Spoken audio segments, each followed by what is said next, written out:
ট্রেনের দরজায় দাঁড়িয়ে বাইরের এই দৃশ্যটা দেখার জন্য আমাকে অন্য জেলা বা অন্য রাজ্যে যেতে হয় না।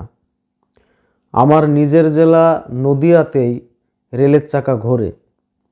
শুধু আমাদের করিমপুরের মানুষের কপালে এই দৃশ্যটা আজও জোটেনি।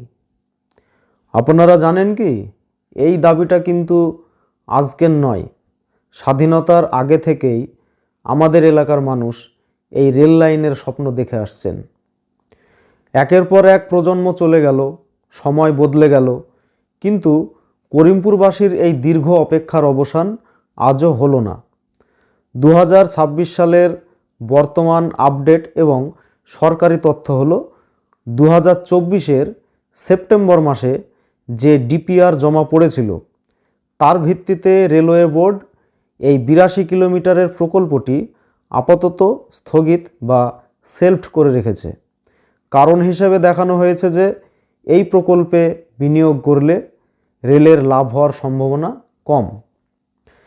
ফেব্রুয়ারি 2026-এর সরকারি তথ্য বলছে, পর্যাপ্ত যাত্রী ও মাল পরিবহনের সম্ভাবনা না থাকায় বোর্ড এখনই কাজ শুরু করছে না।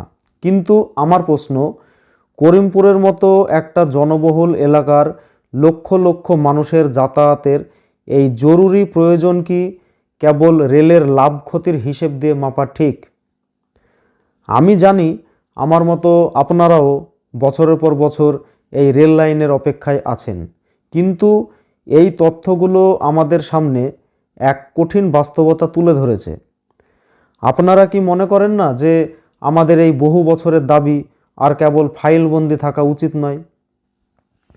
আপনাদের মতামত নিচে কমেন্টে জানান এবং ভিডিওটি শেয়ার করে আমাদের এই জোরালো দাবির কথা সবার কাছে পৌঁছে দিন। কারণ আমরা সচেতন না হলে এই প্রতীক্ষা হয়তো আরও দীর্ঘ হবে। যাই হোক, সবাই খুব ভালো থাকবেন। ধন্যবাদ। নমস্কার।